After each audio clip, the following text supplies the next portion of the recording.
Nature has a way of letting us know that we are not the most powerful force on Earth. Hi, I'm LeVar Burton, and I'm going to take you on a journey which will expose a defiant and dangerous enemy that already lives and thrives among us. I'm not speaking about some new Hollywood blockbuster, but a real and present danger within the world we live. This natural occurrence is eating away at our structures and equipment. Some of our nation's most important systems are feeling the full brunt of the enemy's effect, including our transportation, public safety, and military systems. So, what could this enemy possibly be? It's corrosion, a silent, pervasive, and unrelenting scourge that destroys the very items we count on every day. The war being waged against this invasive enemy should not be taken lightly, as it costs our government, industry, and individual citizens billions of dollars a year. Now, you and I certainly know rust when we see it. Just look around and you may see rusty bolts or even spotted or pitted surfaces on old vehicles as they drive down the road. Now, that's the corrosion that we can see, but it's what we can't see that's even more troubling. The fact of the matter is that corrosion occurs naturally. If materials aren't treated to resist the effects of corrosion, they will deteriorate. It's really just a simple law of physical science. After we change the physical characteristics of a metal, it simply wants to return to its natural state. We may heat them, draw them out, pound on them, mix them with other materials, and manipulate metals to make them stronger or more flexible, or sometimes even both. But unless we prevent it, these materials will eventually corrode.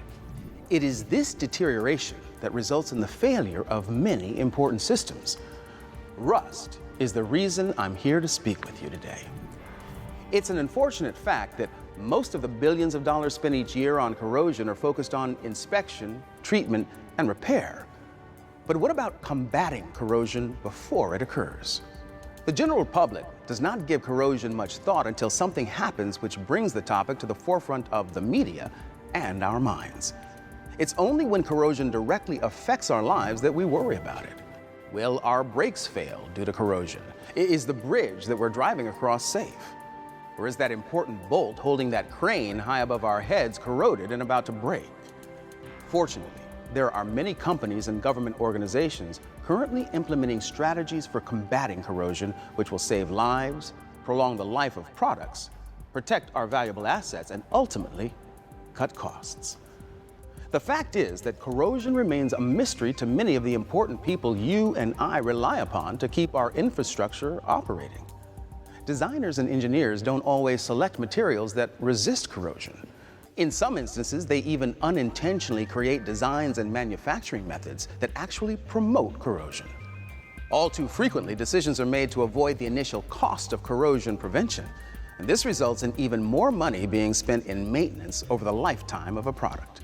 So the problem is left to the customers who unknowingly buy corrosion-prone products, and to the decision makers who may hire technicians to find and repair the results of that corrosion.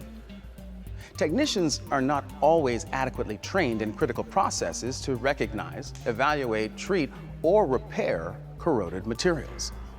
As everyday consumers, each of us has to bear the responsibility for accepting products, equipment, systems, and structures that are going to corrode. What would be the end result if we didn't spend billions of dollars each year to combat corrosion? One result would probably be a crumbling infrastructure. Bridges, buildings, roads and runways, all would eventually deteriorate and become hazardous and finally useless. In addition, our nation's entire transportation system would eventually disintegrate and become unusable as well. Manufacturing and control machinery in plants, mines, and utilities would rapidly become unserviceable. Many of our military's weapon systems would cease to function effectively, causing the country to be virtually defenseless. But the billions of dollars we spend each year represents only the annual direct cost of treating and repairing corrosion. Studies suggest that the indirect costs of poor design and unrepaired damage could be several times this yearly direct cost. So, what is the answer? Well, Executive branch and Government Accountability Office studies suggest that by investing in the prevention of corrosion, rather than waiting to treat, repair, or replace corroded materials, would reduce the annual price tag by as much as 40%. For many years, professional corrosion societies, educators, the military, and Congress have recognized the widespread effects of corrosion. In 2002, Congress directed the Department of Defense to develop a program to improve corrosion prevention and control. The department defined several paths to transcend the ways in which corrosion has been approached. In addition, other executive agencies joined the department to address common corrosion concerns. And this new approach has also helped to expand academic interest. Corrosion education is one of the greatest weapons we have in our arsenal in the fight against corrosion. And Dr. John Scully fights this good fight every day. Well, universities fulfill 3 or 4 crucial roles that help the country with corrosion control. And I'll mention briefly what those are, but the first and foremost is education, so that we have corrosion-savvy engineers and scientists in all facets of society. And second is research and development, and there are a lot of grand challenges in the corrosion area, particularly today, because today we have an aging infrastructure. We have some things in the highway and also in other aspects of industry and government that are getting quite old. And the last area, last but not least, is technology transfer. And that is to move things from the university, from a benchtop level to the field level, or to an actual marketable device or corrosion control strategy. There's no mystery that corrosion behaves according to the laws of thermodynamics. The mystery is how these laws apply to specific corrosion scenarios and why these scenarios occur. Bill Abbott's lifelong work has been to define and monitor the effects of the atmosphere on corrosion. Over perhaps the last decade, there's been a major effort underway within the military to understand the real field environments in which we're deploying or storing equipment. Work has been done around the world to try and provide hard data on these effects, and at the present time there really is a very good understanding of where we're using such assets. What we're finding is, in terms of atmospheric effects on equipment, there's probably about at least a 100-to-1 difference in the severity levels of real environments. Now, this work is being done for more than just academic purposes, because even today, hard decisions, for example, where we might base or rebase assets, are really being made. One of the things that's being realized is how we test things back in the laboratory, or try to simulate what we're seeing in the real world. This has always been a real problem, and it's been known that we have problems in this area. Well, it's turning out that virtually all of the tests that we use at the present time have difficulties associated with them, and in fact, very few, if any, really simulate what we're seeing in the real world. So, how does corrosion occur? Well, the source of all corrosion is an electrochemical cell. To understand the mechanism which is capable of producing so much good or causing so much damage, let's take a closer look at the electrochemical cell. Now, to do this, I'm going to request that our corrosion assessing simulation system join us in our presentation. Cass, please show us the file for the electrochemical cell mechanism. Of course, Mr. Burton, but may I first say that your reputation precedes you, and it's a pleasure to be working with you on such an important project. All electrochemical cells consist of 4 components. First, there must be an anode, where electrons are generated through an oxidation reaction, such as metal corrosion. Second, there must be a cathode, where the electrons, liberated from the anode, are consumed by a cathodic reaction. Third, there must be a metallic conductive path that physically connects the anode and cathode.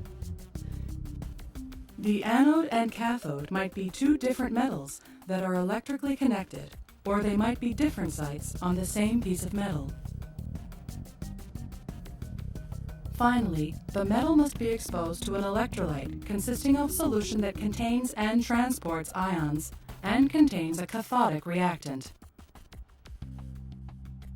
These four components must be present for corrosion to occur, or for the operation of any electrochemical cell, like a battery. Electrons, liberated during oxidation, move freely along the metallic path, but do not move freely in the electrolyte.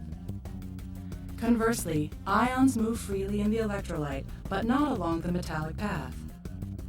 It should be noted that an ion is an atom or molecule that has lost or gained one or more electrons, making it positively or negatively charged. A negatively charged ion, which has more electrons than protons, is known as an anion. A positively charged ion, which has fewer electrons than protons, is known as a cation. In corrosion, the corrosive environment is the electrolyte. A typical corrosive environment is seawater, which contains chloride and many other types of ion. Other corrosive environments might be a liquid, held in place by a solid substance, such as soil or concrete. Metal corrosion is the destructive dissolution of metal through an oxidation reaction at the anode of an electrochemical cell. Metal atoms oxidize to produce positively charged metal cations, such as zinc 2+ or iron 2+, that are released into the environment. The electrons released by the oxidation reaction travel through the metal to the cathode. As with all electrochemical cells, corrosion requires a cathode, where the electrons, liberated by the corrosion reaction at the anode, are consumed by some reduction or cathodic reaction. The rate of metal corrosion or oxidation at the anode is always equal to the rate of reduction at the cathode. This reduction reaction consumes cathodic reactants, usually supplied from the electrolyte. Typical cathodic reactants in corrosion are hydrogen ions, dissolved oxygen or water, but can involve other species. In acids, the primary cathodic reaction is the reduction of H+ ions to form hydrogen gas. In neutral environments, such as seawater, the concentration of H+ ions is low, and the cathodic reaction is often the reduction of dissolved oxygen gas molecules to form OH- ions. Cations migrate and diffuse through the electrolyte to the cathode, while anions migrate and diffuse toward the anode.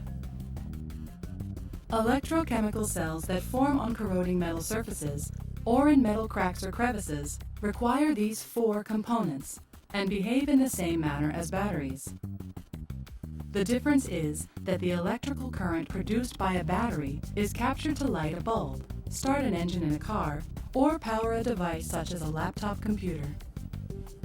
Corrosion cells behave like a shorted battery, where the anodes and cathodes are directly in contact with each other, or even at the same or microscopically separated sites across the same piece of metal.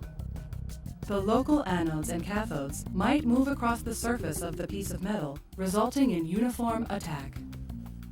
In this arrangement, the electrons cannot be captured and used for any useful purpose. In a battery, the separation of anode and cathode and the travel of electrons from the anode to cathode through this circuit enable the electrons and electrical energy to be used, such as in the example of the light bulb. So, in our attempts to thwart corrosion, we try to design structures and components to eliminate at least one of the four electrochemical cell components, and thus prevent the oxidation and reduction reactions characteristic of electrochemical cells. Now that we understand the fundamentals of corrosion, let's go to the Navy's Carter Rock Laboratory located just outside Washington, D.C., and see corrosion in action. Accessing Carter Rock Laboratories program. Program running. Here we demonstrate the mechanisms associated with the corrosion cell. Remember, the corrosion cell must form a completed circuit through an anode, a cathode, a metallic path through which electrons flow, and an ionic path through which an ionic current flows. So, if you remove the ionic path, which is an electrolyte as shown here, ions cannot flow between electrodes.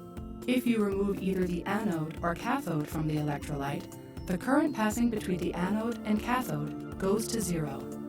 Since current is proportional to the degree of corrosion, zero current means zero corrosion. Since the degree of corrosion is proportional to the current flow, any physical characteristic of the corrosion cell that increases current flow will increase the rate and degree of corrosion. One example is the ratio of anode to cathode surface area. The amount of electrochemical reaction on the surface is proportional to the area exposed to electrolyte. In the beaker on the left, the large piece of aluminum is the anode, and the small piece of steel is the cathode. The aluminum is being oxidized, providing a flow of electrons to protect the steel. Since the steel cathode is small, it demands very little current, and the aluminum anode is easily able to supply that current. In the center beaker, the anode and cathode have the same area. Here, more current is required to protect the larger steel surface. The beaker on the right has a large steel cathode and a small aluminum anode, so the steel is drawing more current from the aluminum to try and protect the entire steel surface. This experiment demonstrates that you should design systems so that the surface area of metals that could be anodes are significantly larger than the surface area of metals that could be cathodes. Let's take a look at some additional clues regarding characteristics and properties of materials that affect why and how fast they corrode. Run program. Running. This is what we refer to as the galvanic series in seawater. We rank metals from the most stable to the most reactive by measuring their electrochemical potential when exposed to seawater. The metals at the top of the galvanic scale are referred to as noble metals, and they have the most positive potential. As the potential of a metal becomes more negative, there is a tendency for the resistance to corrosion to decrease. So, on the left, we see that titanium has a potential of about minus 0.27 volts relative to the reference electrode. On the other hand, zinc, which is the least noble metal in this demonstration, shows a potential of less than minus 1 volt. The corrosion rate often, though not always, increases as the corrosion potential decreases. In this case of seawater, titanium has a much higher potential and is significantly more resistant to corrosion than zinc. The other metals exhibit potentials between these extremes. Extremes between chemical substances is demonstrated when a sodium solid is introduced into water. The galvanic series is useful for predicting the interaction of different metals that might be electrically connected and then exposed to a corrosive environment. The combination of materials far apart in the galvanic series can result in accelerated corrosion of the less noble material. This is called galvanic corrosion. In general, the galvanic connection of materials that are close to each other in the galvanic series results in very little acceleration in corrosion, compared to the uncoupled condition. In this experiment, the galvanic cell features two dissimilar metals, nickel aluminum bronze and zinc, as electrodes. We will show how the distance between the electrodes affects corrosion. The most intense corrosion occurs at the interface between the two metals. As we move the metals further apart, the electrolyte provides more and more resistance in the ionic path, so we expect less corrosion. We measure the corrosion rate by observing the current between the two materials. Here, you see about a 30 milliamp current. Notice that as the experimenter slowly lifts up the nickel-aluminum bronze electrode, the spacing between the metals increases and the current decreases. In the context of what we have been demonstrating, batteries are controlled galvanic corrosion experiments, or more properly, electrochemical cells where electrons between physically separated anode and cathode are captured. Here, we generate sufficient current to power a light-emitting diode by using the galvanic interaction between different metals. The three corrosion cells use materials that are far apart in galvanic series. The LED lights up when connected to these galvanic cells. Adding additional galvanic cells or using materials that are further apart in the galvanic series would produce more electricity and cause the light to become brighter. Cass has shown us the basic operation of the corrosion cell and how it wreaks havoc with our metal structures and equipment. And now, we're going to investigate each of the 12 common types of corrosion while looking for evidence of how they occur and for clues as to what we might do about combating the havoc they create. So let's start our detective work with the most common type of corrosion. General corrosion, also known as uniform corrosion, occurs when a metal or alloy is placed into a corrosive solution. Cass, please run the simulation program General Corrosion. Simulation program. General corrosion. Running. General corrosion is usually described by the depth of attack over time. It may also be described as a loss in metal thickness, or as a rate of penetration, where the depth of penetration after a period of time can be estimated. This video shows the corrosion of low-carbon steel, which we find in auto bodies, bridges, and handrails.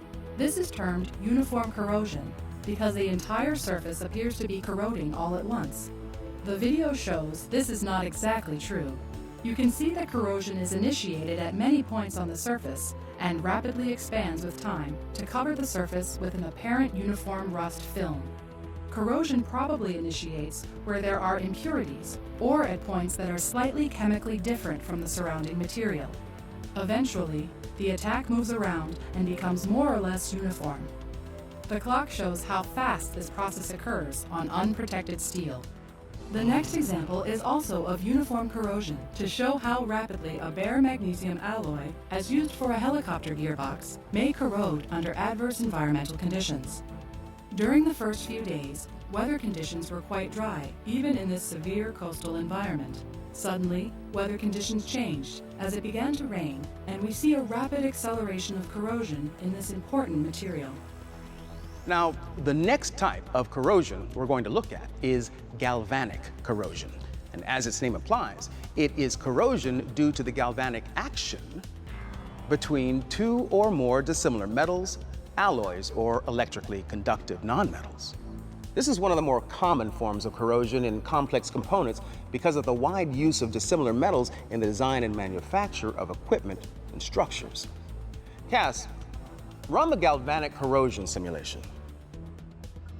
This sequence of pictures shows the characteristic appearance of a mated couple between an aluminum alloy and steel.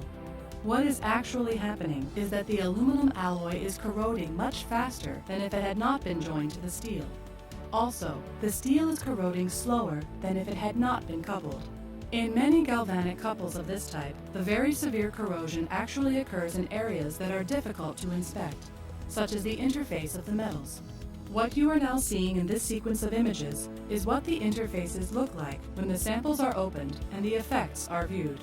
The conclusion that can be reached from this is that what we cannot see may be the corrosion of most importance to actual equipment.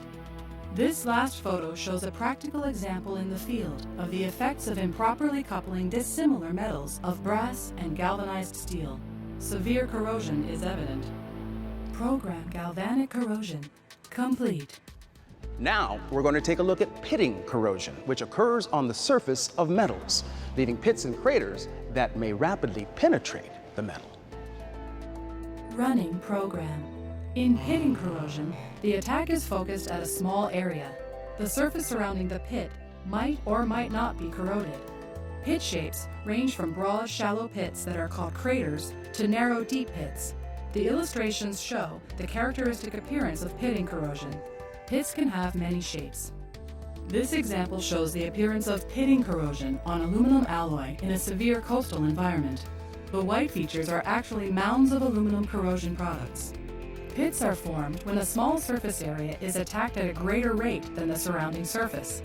Pitting results from localized breakdown of an otherwise protective and very thin corrosion-resistant oxide film that forms spontaneously on many metals.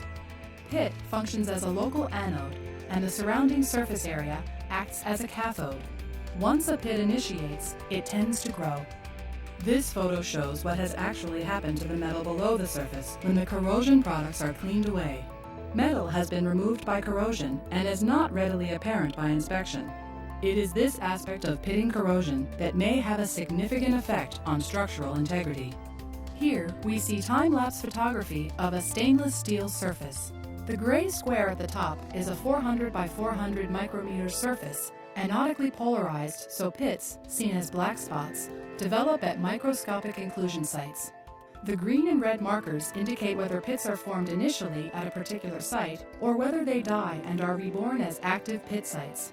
The middle plot shows the cumulative number of pits formed, while the bottom plot shows the total metal oxidation current versus time. The spikes correspond to individual pit formation and death. The increase in current reflects the cumulative effect of individual currents from all growing pits. End program pitting. Crevice corrosion is localized corrosion that occurs in or adjacent to mating surfaces between two metals, or between metals and nonmetals such as gaskets. It's similar to pitting corrosion in that it's usually the result of a breakdown of a protective oxide film. Crevice corrosion program running. Crevices can form under less aggressive conditions than pitting, and so are very dangerous. Crevices are commonly found at many interfaces between two materials that are not perfectly bonded together, such that there may be a very small gap between the two, which we call a crevice. It is within this crevice that water and other chemicals may be tightly held to create a very aggressive chemical environment. The video shows a couple of aluminum mated to graphite. The time sequence shows the pitting corrosion of aluminum, and to visual appearances is not much different than the corrosion we have seen earlier for aluminum in this environment. However, the last photo shows what is really happening to the aluminum when we open this interface for inspection. It shows very severe corrosion and deep pits. All of this happened within 6 months of exposure in the coastal environment. Most metals used in engineering applications are not pure metals, but a mixture of two or more elements designed to achieve specific properties. These mixtures are known as alloys. For example, steel, our most common alloy, is a mixture of iron, carbon, and other elements. De-alloying, the next corrosion we're going to observe, is the corrosion of one or more of the component metals of an alloy. The remaining materials may retain the original size and shape of the alloy, but has greatly reduced strength and ductility. Cass, let's take a further look at de-alloying, shall we? In this animation, a nanoporous structure is created by selective de-alloying of zinc from a brass alloy. This alloy is called a binary solid solution alloy, where copper and zinc atoms are mixed. On an atomic scale, zinc is soluble in copper, and conditions can be created where only zinc can dissolve. Here, zinc is oxidized and released as zinc ions, while the copper atoms remain behind in an unoxidized state. The remaining copper atoms rearrange and form very narrow channels. The copper surface area increases many times over a period of time. While the animation shows rapid de-alloying, actual de-alloying may take days or months. Thank you, Cass. Now, let's take a look at intergranular corrosion. Metals and alloys have crystalline structures. This means that atoms have periodic alignments or stacking of many atoms in atomic planes to make a crystal. Most commonly used alloys are composed of aggregates of small crystals called grains, where one periodic stack of atoms forms a crystal interface with other stacks having slightly different orientations. The resulting aggregate is called a polycrystalline material. The regions where these grains meet are called grain boundaries. These regions can have a different composition and structure than the individual grains themselves, and sometimes this difference in chemistry and structure leads to a more corrosion-prone grain boundary. When corrosion occurs preferentially at the grain boundaries, it's called intergranular corrosion. This is an example of exfoliation, which is intergranular corrosion of an elongated grain structure, resulting in a flaking off of the grain layers. The aluminum alloy shown is particularly susceptible to exfoliation when joined using steel fasteners. If the fasteners were aluminum, intergranular corrosion would have progressed more slowly. As time progresses, you can see the aluminum around the periphery of the fastener beginning to lift and eventually appears to come apart. This photo is a metallographic cross-section of the sample just shown. It is apparent that there is substantial metal loss in all dimensions, which may affect structural integrity. End program. Stress corrosion cracking is the corrosion-induced propagation of cracks when the material is under tensile stress while being exposed to a corrosive environment. The tensile stress may be due to an applied load, residual stress from forming and fabrication, or a combination of the two. It's particularly insidious because the combined stress and corrosion can cause unexpected structural failure. Cass, please give us some more information on stress corrosion cracking. Stress corrosion cracks can appear as fine, brittle, irregular cracks along the metal surface and into the metal. The illustrations show the characteristic appearance of stress corrosion cracking. The actual mechanisms that cause stress corrosion cracking are still unclear. Stress corrosion cracking usually involves a specific metal in a specific environment and is often accelerated by increased temperatures. Sometimes, a single environmental element such as chloride ions, ammonia, methanol, seawater, or sulfides present in small amounts will induce stress corrosion cracking. In this video, an aluminum alloy used in aerospace structures was subjected to high tensile stress in a corrosive environment, where both stress and corrosion contributed to material failure. The video shows slow but discernible corrosion over a period of several weeks. However, close examination of the photo sequence indicates that the entire process, from the first slight visible crack to total sample failure, probably occurred over a period of no more than 3 to 4 hours. This occurred in 3 stages: crack initiation, crack propagation, and fast fracture of the remaining cross-section of material. So while stress may be applied for some period of time, once corrosion is initiated, failure may be sudden. Hydrogen embrittlement can be described as the absorption of hydrogen that promotes brittle fracture of the metal crystalline structure. The results of hydrogen embrittlement are various forms of cracking similar to that encountered in stress corrosion cracking. Cracking can be intergranular or transgranular and is more prevalent in alloys with a high yield strength. Corrosion fatigue is the result of alternating or cyclic stresses of metals in a corrosive environment. A fatigue fracture is usually transgranular across the grain of a metal.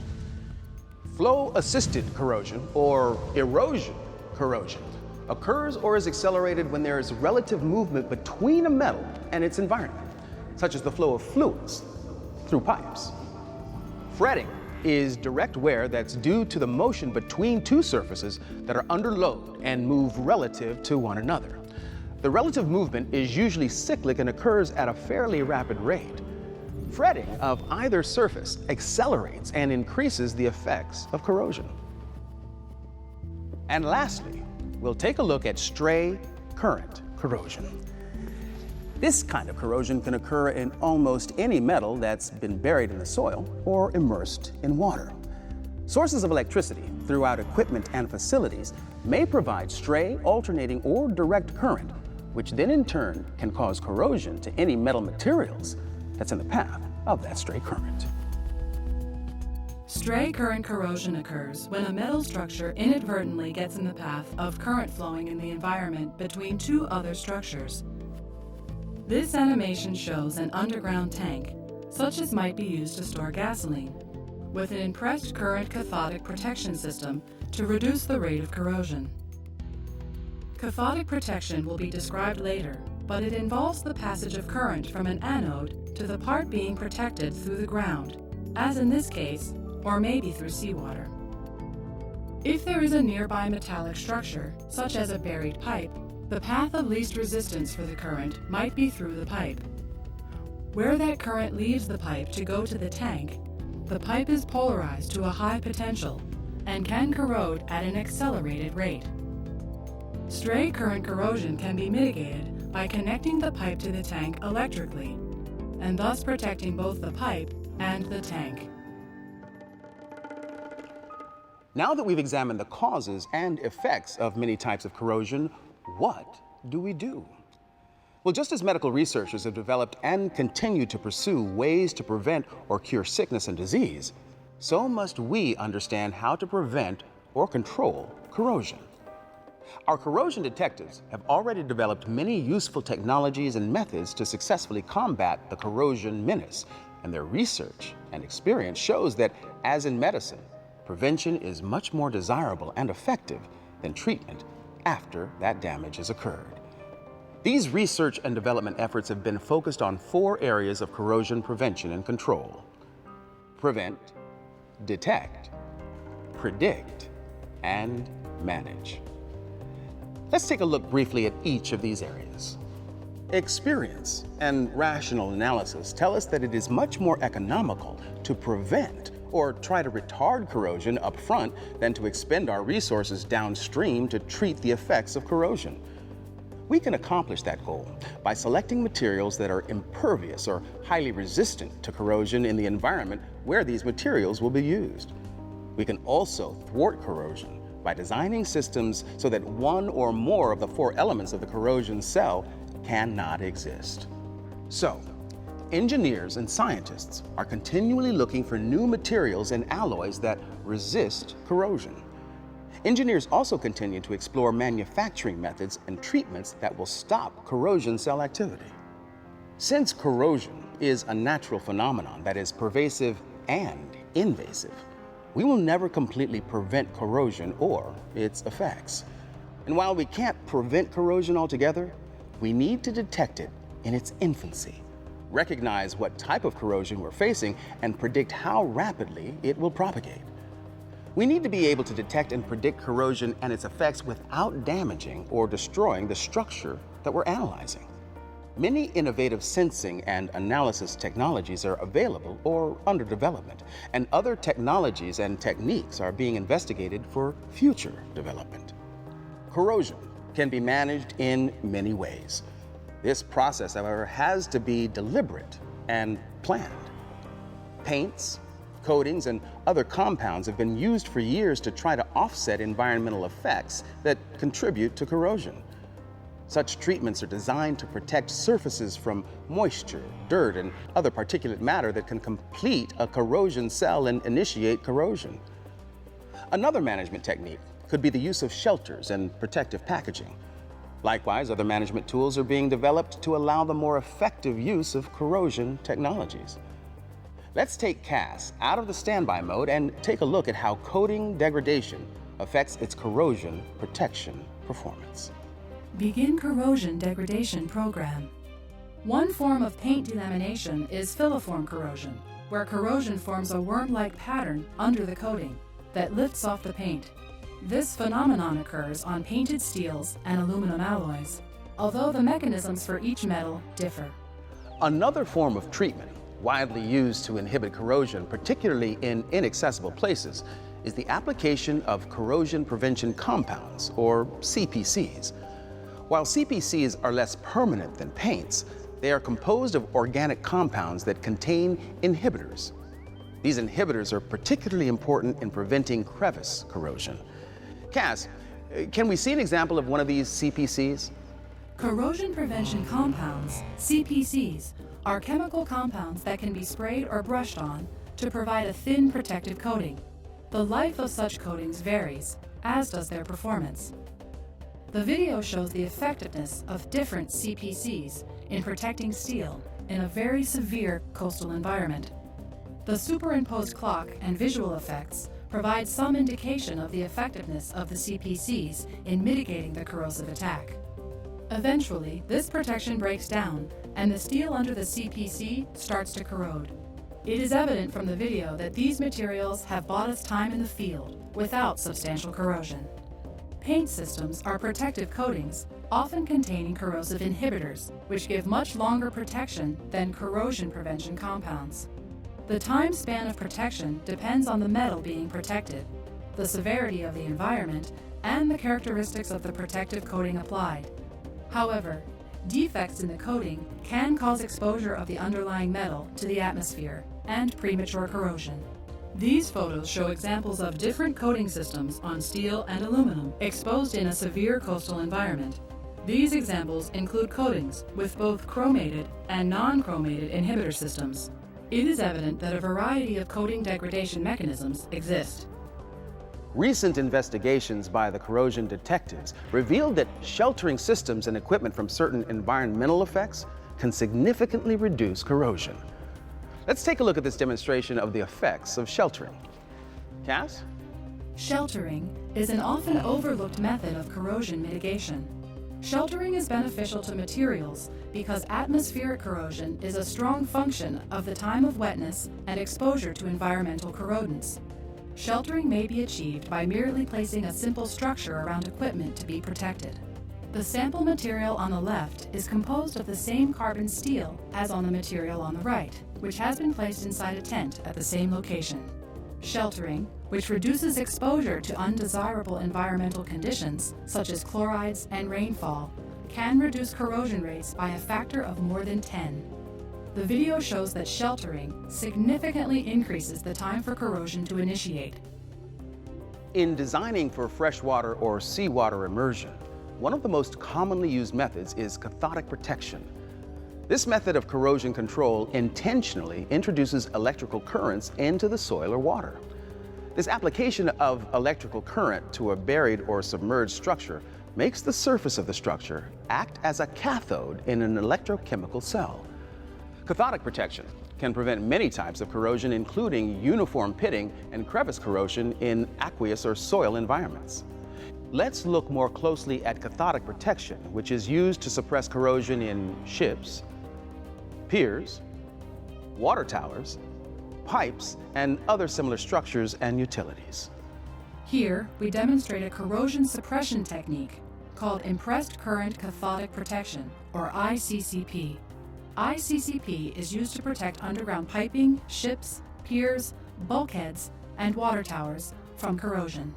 In this demonstration, we connect two steel nails to the terminals of a battery. The battery provides extra electrons to the nail connected to the negative terminal, thereby protecting it from corrosion. The cathodic current provided to the nail on the right, the cathode, results in the formation of hydrogen bubbles, but this nail is protected from corrosion and remains shiny.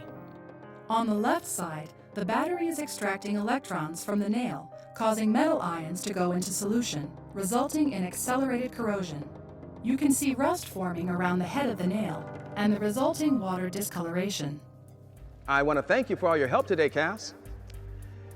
We have investigated how we can prevent and control corrosion by effective material selection, design, manufacturing, use of coatings and other treatments, and application of electric currents. But if we are not successful in preventing or controlling corrosion, we must be able to find it and characterize it. So detecting and analyzing corrosion and its effects is extremely important for maintenance and repair, system readiness, and ultimately, material safety. We can see corrosion everywhere we turn if we just look for it.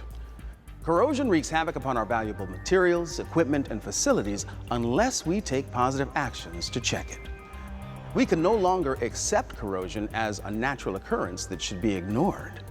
Now that we have unraveled the mystery of corrosion and provided you with clues and insights into what it looks like, what it does, and what we can do about it, we can be more effective in our fight against it.